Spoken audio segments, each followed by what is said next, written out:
Hi everyone, welcome back to Mamata H vlogs Kannada YouTube channel. ನಾನು ನಿಮ್ಮ ಪ್ರೀತಿಯ ಮಮತಾ. ಗೈಸ್, ಇವತ್ತು ನಮ್ಮ ಬೇಬಿ ಸ್ನ್ಯಾಕ್ ಬಾಕ್ಸ್ಗೆ ನಾನು ಬೇಬಿ ಕಾರ್ನ ರೆಡಿ ಮಾಡ್ತಾ ಇದ್ದೀನಿ. ಜಸ್ಟ್ ಇದನ್ನು ಬಿಡಿಸಿಟ್ಕೊಂಡು ಇಡ್ಲಿ ಪಾತ್ರೆಯಲ್ಲಿ ಇಟ್ಬಿಟ್ಟು ಇದನ್ನು ಬೇಯಿಸ್ಕೊತಾ ಇದ್ದೀನಿ. ಬೇಬಿ ಕಾರ್ನ್ ಅಂತ ಹೇಳಿದ್ರೆ ನನ್ನ ಬೇಬಿಗೆ ತುಂಬ ಇಷ್ಟ. ಅದಕ್ಕೆ ಅವಳಿಗೆ ಸರ್ಪ್ರೈಸ್ ಆಗಿ ಕೊಡ್ತಾ ಇದ್ದೀನಿ. ಬಟ್ ಇದನ್ನ ಜಾಸ್ತಿ ಕೊಡೋದಕ್ಕೂ ಆಗೋದಿಲ್ಲ, ಬಿಕಾಸ್ ಡೈಜೆಷನ್ ಇಶ್ಯೂ ಆಗುತ್ತೆ. ಸೊ ಸ್ವಲ್ಪನೇ ಸ್ಕೂಲ್ ಡಬ್ಬಿಗೆ ಹಾಕ್ತಾ ಇದ್ದೀನಿ ಅಷ್ಟೇ. ಫ್ರೂಟ್ಸ್ ಜೊತೆ ಇದನ್ನ ಕೊಟ್ಟು ಕಳಿಸ್ತೀನಿ. ಸ್ಟೀಮ್ ಆಗಿದ್ಮೇಲೆ ಇದಕ್ಕೆ ಸಾಲ್ಟ್ ಅಂಡ್ ಪೆಪ್ಪರ್ನ ಆ್ಯಡ್ ಮಾಡ್ಕೊತೀನಿ. ನಾನು ಇದನ್ನ ಒಂದು 15 ಮಿನಿಟ್ಸ್ ಸ್ಟೀಮ್ ಮಾಡ್ಕೊತೀನಿ.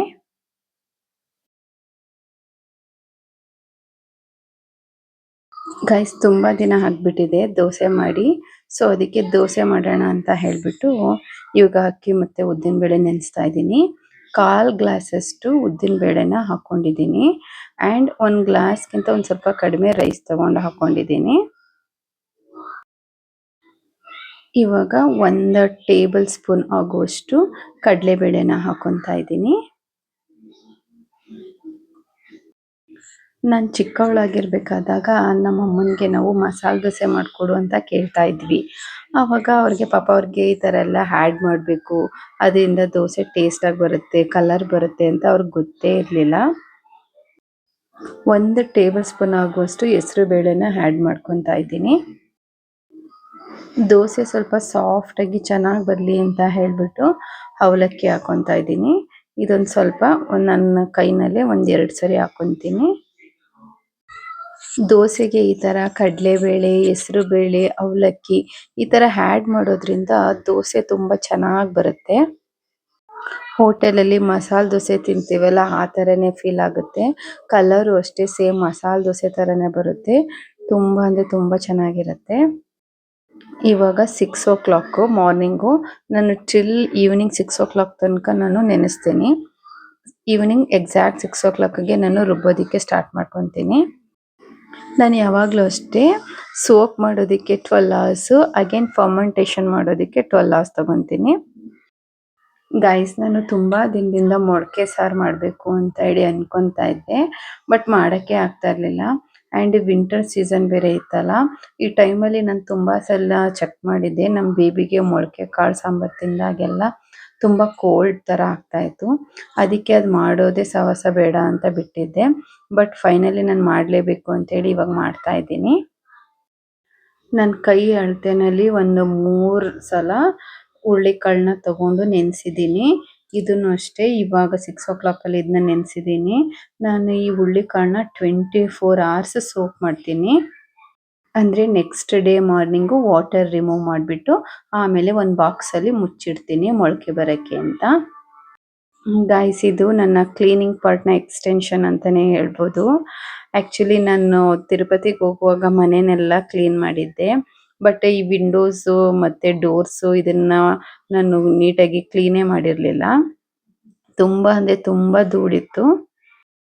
ಸುಮ್ಮನೆ ಹಾಗೆ ಬಿಟ್ಕೊಂಡು ಕೂತ್ಕೊಂಡ್ರೆ ಡೇಸ್ ಹೋಗ್ತಾನೆ ಇರುತ್ತೆ, ಈ ಕೆಲಸ ಮುಗಿಯೋದೇ ಇಲ್ಲ ಅಂತ ಹೇಳಿಬಿಟ್ಟು ಇವತ್ತು ವಿಂಡೋಸು ಮತ್ತು ಡೋರೆಲ್ಲ ನೀಟಾಗಿ ಎಲ್ಲ ವಾಶ್ ಮಾಡಿಬಿಟ್ಟು ಒರೆಸ್ಬೇಕು ಅಂದ್ಕೊಂಡು ಬೆಳಗ್ಗೆ ಕೆಲಸ ಸ್ಟಾರ್ಟ್ ಮಾಡ್ಕೊಂಡ್ಬಿಟ್ಟಿದ್ದೀನಿ. ನಾನು ಅವತ್ತೇ ಹೇಳಿದ್ನಲ್ಲ, ನಮ್ಮ ರೋಡ್ ಪ್ಯಾಸೇಜ್ ಕನ್ಸ್ಟ್ರಕ್ಷನ್ ನಡೀತಾ ಇತ್ತು ಅಂತ, ಅದಕ್ಕೆ ತುಂಬ ಧೂಳಾಗ್ಬಿಟ್ಟಿತ್ತು. ನಾನು ಎವ್ರಿ 3 months ಮನೆ ಧೂಳು ಹೊಡೆದಾಗ ಕಿಟಕಿ ಮತ್ತು ಡೋರ್ ಎಲ್ಲ ವಾಶ್ ಮಾಡ್ಕೊಂಡ್ಬಿಡ್ತಾ ಇದ್ದೆ. ಬಟ್ ದಿಸ್ ಟೈಮು ತುಂಬ ಧೂಳಿತ್ತು. ಆಮೇಲೆ ತಿರುಪತಿಗೆ ಹೋಗೋ ಗಡಿಬಿಡಿನಲ್ಲಿ ಎಲ್ಲ ಒಟ್ಟಿಗೆ ಕ್ಲೀನ್ ಮಾಡೋಕ್ಕಾಗ್ತಾ ಇರಲಿಲ್ಲ. ನನಗೆ ಆವಾಗ ಎಷ್ಟು ಸಾಧ್ಯ ಆಗುತ್ತೋ ಅಷ್ಟನ್ನ ಕ್ಲೀನ್ ಮಾಡಿಕೊಂಡು ಹೋಗಿದ್ದೆ. ಇವಾಗ ಒಂದು ಟೈಮ್ ಮಾಡಿಕೊಂಡು ಒಂದೊಂದೇ ಪೆಂಡಿಂಗ್ ಕೆಲಸನ ಕ್ಲಿಯರ್ ಮಾಡ್ಕೊತಾ ಇದ್ದೀನಿ. ಕರ್ಟನ್ಸ್ ಎಲ್ಲ ರಿಮೂವ್ ಮಾಡಿ ವಾಶ್ಗೆ ಹಾಕ್ತಾ ಇದ್ದೀನಿ. ಈ ಧೂಳೆಲ್ಲ ನೋಡ್ಬಿಟ್ಟು ನನಗೇನೆ ಇರಿಟೇಟ್ ಆಗ್ತಾ ಇತ್ತು, ಯಾವತ್ತಪ್ಪ ಕ್ಲೀನ್ ಮಾಡ್ತೀನಿ ಅಂತ. ಬಟ್ ಟುಡೇ ಇದಕ್ಕೆ ಅಂತಲೇ ಟೈಮ್ ತೊಗೊಂಡು ಮಾಡ್ತಾ ಇದ್ದೀನಿ. ಯಾವುದೇ ಕೆಲಸ ಆದರೂ ಅಷ್ಟೇ, ಸ್ಟಾರ್ಟ್ ಮಾಡೋ ತನಕ ನಮಗೆ ಮನಸ್ಸು ಬರೋದಿಲ್ಲ. ಒಂದ್ಸರಿ ಸ್ಟಾರ್ಟ್ ಆಗಿಬಿಟ್ರೆ ವರ್ಕು ಆಮೇಲಿಂದ ಬಿಡೋದಕ್ಕೆ ಮನಸ್ಸಾಗಲ್ಲ. ಸೊ ಅದೇ ಥರ ಆಯಿತು. ಇದು ನನ್ನ ಬೆಸ್ಟ್ ಪ್ಲೇಸು. ನಾನು ಕಷಾಯ ಕುಡಿಬೇಕಾದಾಗೆಲ್ಲ ಮಾರ್ನಿಂಗು ಇಲ್ಲಿ ಕುತ್ಕೊಂಡು ವಿಂಡೋಸ್ ಹತ್ರ ನೋಡ್ಕೊಂಡು ಕುಡಿತಾ ಇರ್ತೀನಿ. ಅವಾಗ ಇಲ್ಲಿ ಆಕಾಶದಲ್ಲಿ ಕಾಗೆಗಳು ಈ ಥರ ಪಕ್ಷಿಗಳೆಲ್ಲ ಓಡಾಡ್ತಾ ಇರುತ್ತೆ. ನೋಡೋಕ್ಕೆ ಚೆನ್ನಾಗಿ ಅನ್ನಿಸ್ತಾ ಇರುತ್ತೆ. ಇದು ನನ್ನ ಬೆಸ್ಟ್ ಪ್ಲೇಸ್ ಅಂತಲೇ ಹೇಳ್ಬೋದು. ವಿಂಡೋಸು ಡೋರ್ಸು ಕ್ಲೀನಾಗಿ ಇಟ್ಕೊಳ್ಳೋದು ತುಂಬ ಇಂಪಾರ್ಟೆಂಟು. ಯಾಕೆ ಅಂತ ಹೇಳಿದ್ರೆ ಮನೆ ಒಳಗೆ ಗಾಳಿ ಬೆಳಕು ಇದರಿಂದನೇ ಬರೋದು. ಆದಷ್ಟು ನಾವು ಅವಾಗವಾಗ ಕ್ಲೀನ್ ಮಾಡಿ ಇಟ್ಕೊಳ್ಬೇಕು. ಮನೆ ಒಂಥರ ವಾರ್ಮ್ ಫೀಲ್ ಆದಾಗ ಒಂಥರ ನಮಗೆ ಗೊತ್ತಾಗುತ್ತೆ ಸಮಥಿಂಗ್ ಇಸ್ ರಾಂಗ್ ಅಂತ. ಈ ಥರ ನಾವು ಅಲ್ಲಲ್ಲೇ ಕ್ಲೀನ್ ಮಾಡ್ಕೊಂಡ್ಬಿಟ್ರೆ ಅವಾಗ ಒಂಥರ ಕೂಲಿಂಗ್ ಎಫೆಕ್ಟ್ ಥರ ಅನಿಸುತ್ತೆ. ಸೊ ಪಾಸಿಟಿವ್ ಆಗಿರುತ್ತೆ. ಸೊ ಅದನ್ನು ಅಬ್ಸರ್ವ್ ಮಾಡಿಕೊಂಡು ನಾನು ಅವಾಗವಾಗ ಈ ಥರ ಮನೇನ ಕ್ಲೀನ್ ಮಾಡ್ಕೊಂಡು ಬಿಡ್ತೀನಿ. ನಾನು ನಿಮಗೆಲ್ಲ ತೋರಿಸ್ಬೇಕು ವಿಡಿಯೋ ಮಾಡಬೇಕು ಅಂತ ಮಾಡ್ತಾ ಇಲ್ಲ. ನಾನು ಯೂಶ್ವಲಿ ಯಾವಾಗಲೂ ಅಷ್ಟೇ ನಾನು 3 ಮಂತ್ ಆರ್ 4 ಮಂತ್ ಒನ್ಸು ನಾನು ಮನೆ ಧೂಳು ಕ್ಲೀನ್ ಮಾಡ್ತೀನಿ. ಆವಾಗೆಲ್ಲ ಕಿಟಕಿ ಬಾಗಿಲು ಶೋಕೇಸ್ ಈಚ್ ಆ್ಯಂಡ್ ಎವ್ರಿಥಿಂಗ್ ಎಲ್ಲ ನೀಟಾಗಿ ಕ್ಲೀನ್ ಮಾಡ್ಕೊಂಡು ಬಿಡ್ತೀನಿ. ಇದು ನಮ್ಮದು rented house. I mean it is lease house. Own house ಏನಲ್ಲ. ಬಟ್ ನಾವೆಲ್ಲ ಇಲ್ಲೇ ಜೀವಿಸ್ತಾ ಇರ್ತೀವಲ್ವಾ, ಇಲ್ಲಿ ಒಂದು ಎಮೋಷನ್ಸ್ ಇರುತ್ತೆ, ಕನೆಕ್ಷನ್ಸ್ ಇರುತ್ತೆ. ಈ ಮನೆಗೆ ಬಂದು ನಾವಿವಾಗ 6th ಇಯರ್ ರನ್ನಿಂಗ್ ಇದೆ. ಸೊ ನನಗೆ ಇದೊಂಥರ ಅಟ್ಯಾಚ್ಮೆಂಟ್ ಈ ಮನೆ ಜೊತೆ. ಎಲ್ಲಿದ್ರೂ ಅಷ್ಟೇ, ಯಾವ ಮನೇಲಿದ್ರೂ ಅಷ್ಟೇ, 1 ವರ್ಷನೇ ಇದ್ರೂ ಅಷ್ಟೇ, ಮನೆ ಅಂದರೆ ಮನೆ. ನಾನು ಈ ಥರ ಇರೋದಕ್ಕೆ credits goes to my aunty uncle and my ಅಪ್ಪ ಅಮ್ಮ. ಬಿಕಾಸ್ ಅವ್ರ ಜೊತೆ ನಾನು ಬೆಳೆದಿದ್ದ ರೀತಿ ನನಗೀಗ ತುಂಬ ಇನ್ಫ್ಲುಯೆನ್ಸ್ ಆಗಿದೆ. ಕ್ಲೀನಿಂಗ್ ಕೆಲಸ ಎಲ್ಲ ಒಂದು ಲೆವೆಲ್ಗೆ ಕಂಪ್ಲೀಟ್ ಆಯಿತು. ಈಗ ಫ್ರೆಶ್ ಆಗಿ ಸ್ನಾನ ಮಾಡಿಕೊಂಡು ಈಗ ಅಡುಗೆ ರೆಡಿ ಮಾಡೋಣ ಅಂತ ಹೇಳಿ ಬಂದಿದ್ದೀನಿ. ಫಸ್ಟು ಮಸಾಲೆಗೆ ಅಂತ ಹೇಳಿಬಿಟ್ಟು ಸುಟ್ಟ ಈರುಳ್ಳಿ, ಸುಟ್ಟ ಬೆಳ್ಳುಳ್ಳಿ, ಹಸಿ ಈರುಳ್ಳಿ, ಹಸಿ ಬೆಳ್ಳುಳ್ಳಿ, ಟೊಮೆಟೊ, ಸ್ವಲ್ಪ ತೆಂಗಿನಕಾಯಿ ತೊಗೊಂಡಿದ್ದೀನಿ. ಸುಟ್ಟ ಈರುಳ್ಳಿ ಸುಟ್ಟ ಬೆಳ್ಳುಳ್ಳಿ ಅಂತ ಹೇಳಿದ ತಕ್ಷಣ ನಿಮಗೆ ಗೊತ್ತಾಗಿರುತ್ತೆ ನಾನು ಬಸ್ಸಾಂಬಾರೇ ಮಾಡೋದು ಅಂತ. Absolutely correct. ಬಸ್ಸಾರು ಏನಕ್ಕಪ್ಪ ಅಂತ ಹೇಳಿದ್ರೆ ಇದರಿಂದ ಪಲ್ಯನೂ ಸಿಗುತ್ತೆ ಆ್ಯಂಡ್ ಸಾಂಬಾರು ಸಿಗುತ್ತೆ ಅಂತ. And it can balanced our diet ಅಂತ ಹೇಳ್ಬಿಟ್ಟು ನಾನು ಯಾವಾಗ ಇದನ್ನೇ ಚೂಸ್ ಮಾಡ್ಕೊತೀನಿ. ನಮ್ಮದು ಮನೇಲಿ ಪ್ರಿಪೇರ್ ಮಾಡ್ಕೊಂಡಿರುವಂಥ ಖಾರದ ಪುಡಿನ ಆ್ಯಡ್ ಮಾಡ್ಕೊತಾ ಇದ್ದೀನಿ. 2 ಸ್ಪೂನ್ ಖಾರದ ಪುಡಿ ಆ್ಯಡ್ ಮಾಡಿಕೊಂಡೆ. ನೋಡಿ ಮಸಾಲೆ ಗ್ರೈಂಡ್ ಮಾಡಿಕೊಂಡು ಇಟ್ಕೊಂಡಿದ್ದೀನಿ. ಇವಾಗ ಒಂದು ಬೌಲ್ಗೆ ಹಾಟ್ ವಾಟರ್ ಹಾಕೊತಾ ಇದ್ದೀನಿ. ಹಾಟ್ ವಾಟರ್ಗೆ ನೋಡಿ ಗೋಲಿ ಗಾತ್ರದಷ್ಟು ಹುಣಸೆಹಣ್ಣು ಹಾಕೊತಾ ಇದ್ದೀನಿ. ಹಾಟ್ ವಾಟರ್ ಹಾಕೋದ್ರಿಂದ ಬೇಗ ಹುಳಿ ಪಲ್ಪ್ ಈಸಿಯಾಗಿ ತೆಗಿಬೋದು ಅಂತ ಹೇಳಿಬಿಟ್ಟು. ಗೈಸ್ ನೋಡಿ ಇದು ಹಿತ್ತಲವರೆಕಾಯಿ ತೊಗೊಂಡಿದ್ದೀನಿ. ಇದನ್ನು ಹೆಸರು ಕಾಳು ಜೊತೆ ಬಸ್ಸಾರು ಮಾಡೋಣ ಅಂದ್ಕೊಂಡು ತೊಗೊತಾ ಇದ್ದೀನಿ. ನೋಡಿ ಈ ಥರ ತರಕಾರಿ ಯೂಸ್ ಮಾಡೋದ್ರಿಂದ ಕಾಳನ್ನು ಆ್ಯಡ್ ಮಾಡ್ಕೊಂಡು ಮಾಡ್ಬೋದು. ಇದರಿಂದ ಪ್ರೋಟೀನ್ ಆ್ಯಂಡ್ ಫೈಬರ್ ನ್ಯೂಟ್ರಿಯೆಂಟ್ಸ್ ಎಲ್ಲ ಒಟ್ಟಿಗೆ ಸಿಗುತ್ತೆ. ಸೊ ಅದಕ್ಕೆ ನಾನು ಯಾವಾಗಲೂ ಬಸ್ಸಾರನ್ನ ಚೂಸ್ ಮಾಡ್ಕೊಳ್ಳೋದು. ಇವಾಗ ಒಂದು ಪಾತ್ರೆಗೆ 1 ಕಪ್ಗಿಂತ ಕಡಿಮೆ ಹೆಸರು ಕಾಳನ್ನ ಹಾಕ್ಕೊಂಡು ಫ್ರೈ ಮಾಡ್ಕೊತಾ ಇದ್ದೀನಿ. ಹೆಸರು ಕಾಳು ಸಾಂಬಾರು ಮಾಡಬೇಕಾದ್ರೆ ಇದನ್ನು ಸ್ವಲ್ಪ ಫ್ರೈ ಮಾಡಿಕೊಂಡ್ರೆ ಚೆನ್ನಾಗಿರುತ್ತೆ.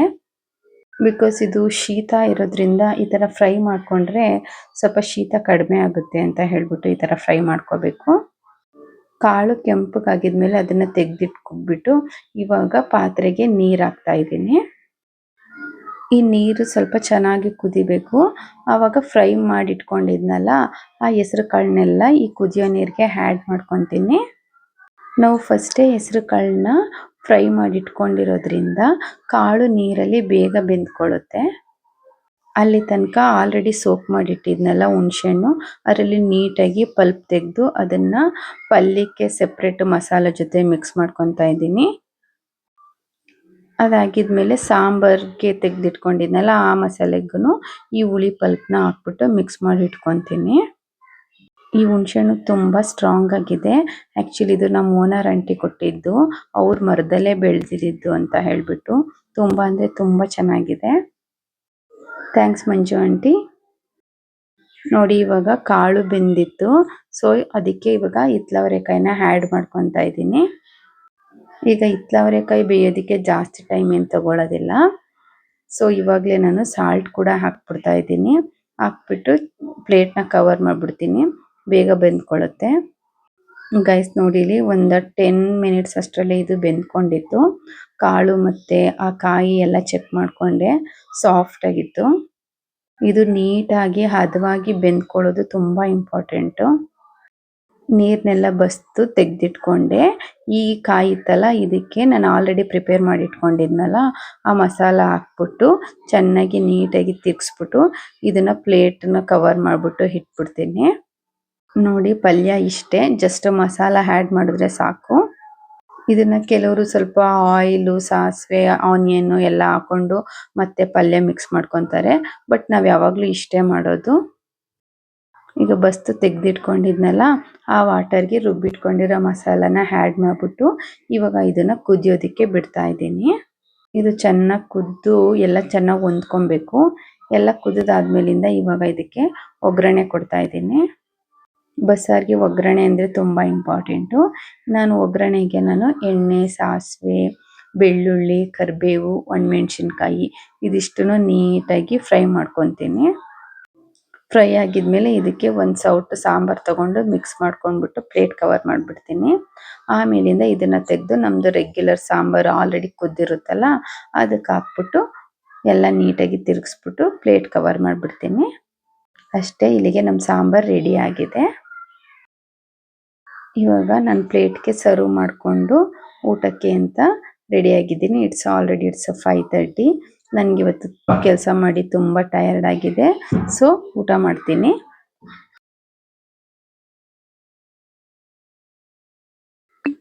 ಗೈಸ್ ಊಟ ಎಲ್ಲ ಮುಗೀತು, 6 o'clock ಆಗಿದೆ. ಸೊ ಇವಾಗ ನಾನು ಅಕ್ಕಿ ರುಬ್ಬಬೇಕು ಅಂತೇಳಿ ಅಕ್ಕಿ ಎಲ್ಲ ರುಬ್ಬಿಟ್ಟಾಯಿತು. ನೋಡಿ ಎಷ್ಟು ಚೆನ್ನಾಗಿದೆ. ರುಬ್ಬಿಟ್ಟ ಅಕ್ಕಿ ಬ್ಯಾಟರ್ಗೆ ಇವಾಗಲೇ ಸಾಲ್ಟ್ ಕೂಡ ಆ್ಯಡ್ ಮಾಡಿದ್ದೀನಿ. ಏನು ಕೆಂಪು ಕಾಣಿಸ್ತಿದೆ ಅಂತನಾ, ಇದು ಆರ್ಗ್ಯಾನಿಕ್ ಸಾಲ್ಟು. ಇದು ಈ ಕಲರೇ ಬರೋದು. ಈ ಆರ್ಗ್ಯಾನಿಕ್ ಸಾಲ್ಟ್ ಏನು ಗೊತ್ತಾ, ಇದು ಸಮುದ್ರದಲ್ಲಿ ಸಿಗಲ್ಲ, ಇದು ಭೂಮಿ ಒಳಗಡೆ ಸಿಗೋದು. ಇದು ರೆಗ್ಯುಲರ್ ಸಾಲ್ಟ್ಗಿಂತ ತುಂಬ ಒಳ್ಳೆ salt. Compare to regular salt ಇದು less processed and it's natural one. ನಾನು ಕ್ರಿಸ್ಟಲ್ 1 ಆ್ಯಂಡ್ ಪೌಡರ್ 1 ಎರಡನ್ನೂ ಯೂಸ್ ಮಾಡ್ತೀನಿ. ಸೊ ಕ್ರಿಸ್ಟಲ್ 1 ಆಲ್ರೆಡಿ ಫಿಲ್ ಮಾಡಿದ್ದೀನಿ. ಈ ಪೌಡರ್ 1 ಇವಾಗ ಜಾರ್ಗೆ ಫಿಲ್ ಮಾಡ್ತಾ ಇದ್ದೀನಿ.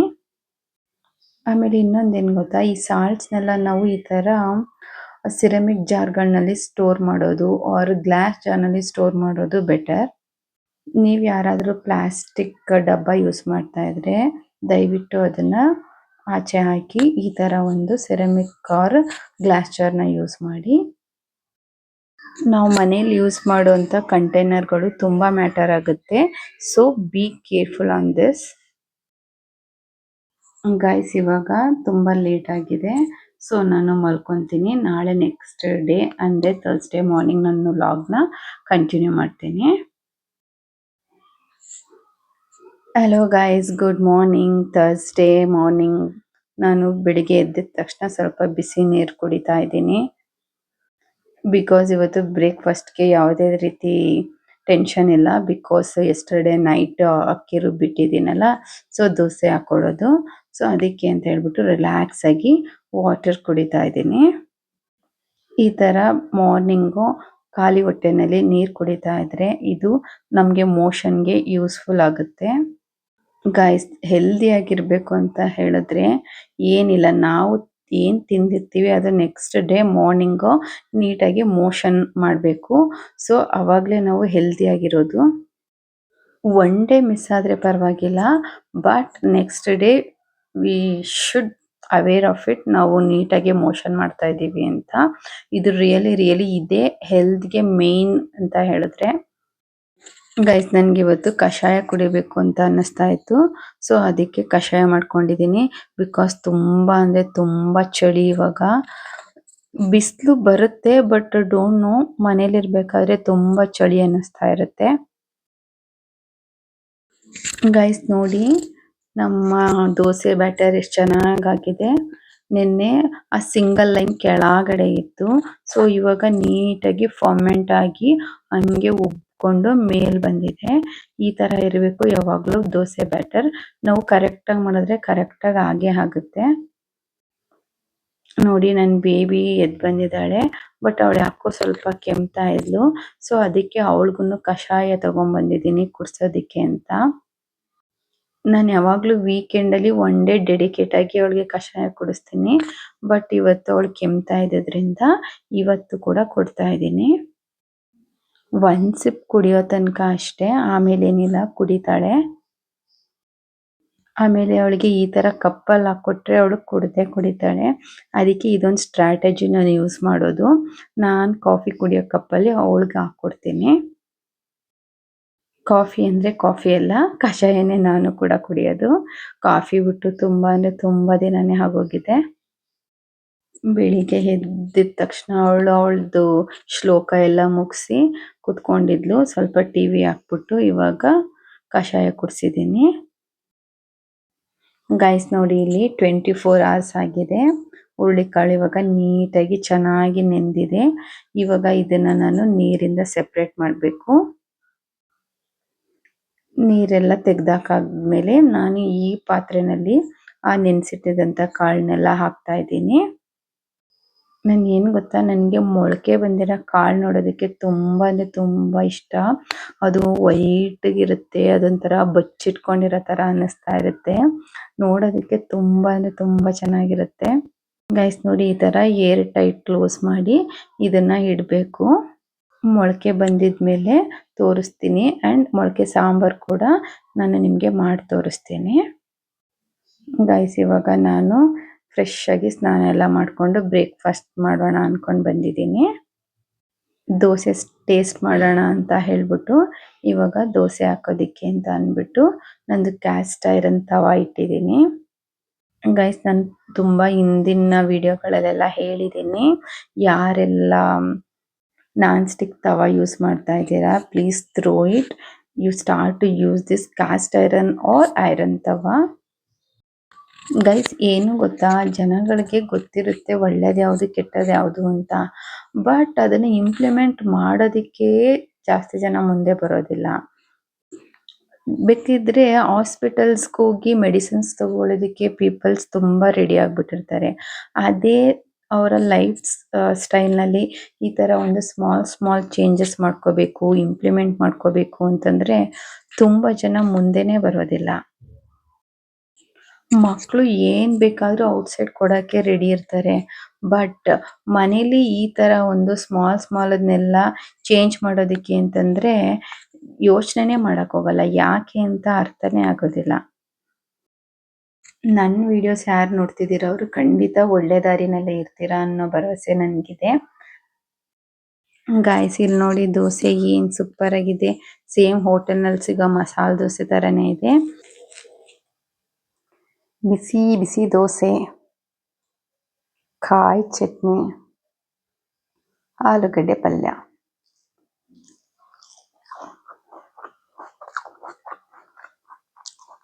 ಸೂಪರ್ ಆಗಿದೆ. ಚಟ್ನಿ ಮಾಡಬೇಕಾದ್ರೆ ಯಾವಾಗಲೂ ಹಸಿ ತೆಂಗಿನಕಾಯಿ ಯೂಸ್ ಮಾಡಿದ್ರೆ ಬೆಸ್ಟು, ಫ್ರೆಶ್ ಒನ್. ಆವಾಗ ಚಟ್ನಿ ಚೆನ್ನಾಗಿರುತ್ತೆ. ನಾವು ಉಳಿದಿರೋ ತೆಂಗಿನಕಾಯಿ ಯೂಸ್ ಮಾಡಿದ್ರೆ ಅಷ್ಟು ಚೆನ್ನಾಗಿರಲ್ಲ. ಯಾವಾಗಲೂ ಫ್ರೆಶ್ ಕೊಕೊನಟ್ ಯೂಸ್ ಮಾಡಬೇಕು, ತುಂಬ ಚೆನ್ನಾಗಿರುತ್ತೆ ಚಟ್ನಿಗೆ. ಆಲೂಗಡ್ಡೆ ಪಲ್ಯ ಸೂಪರಾಗಿ ಬಂದಿದೆ.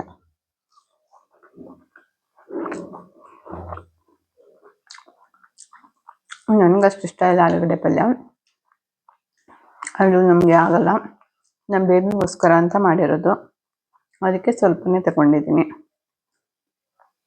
ಒಂದೇ ಒಂದು ದೋಸೆ ಯಾಕೆ ಇಟ್ಕೊಂಡಿದ್ದೀನಿ ಅಂತನಾ, ನನಗೆ ಅಂತ ರಾತ್ರಿ ಉಳಿದಿರೋ ಗಿಫ್ಟ್ಸ್ ಇದೆ, ಅದನ್ನು ತಿನ್ನಬೇಕು. ಅದಕ್ಕೆ ನಾವು ಅದನ್ನು ಹೆಲ್ದಿಯಾಗಿ ತಿಂತೀವಿ. ಸಾಂಬಾರು ಪಲ್ಯ ಉಳಿದಿರೋ ರೈಸ್ ಇಟ್ಕೊಂಡು.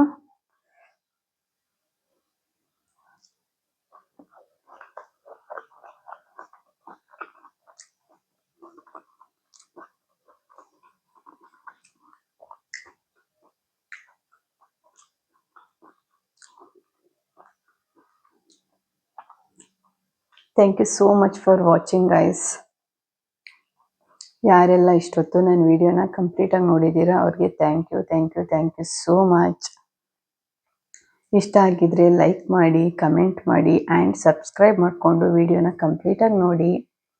ನಾನು ನಿಮ್ಮನ್ನು ನೆಕ್ಸ್ಟ್ ವಿಡಿಯೋನಲ್ಲಿ ಮೀಟ್ ಮಾಡ್ತೀನಿ. Until then take care. Bye ಬಾಯ್.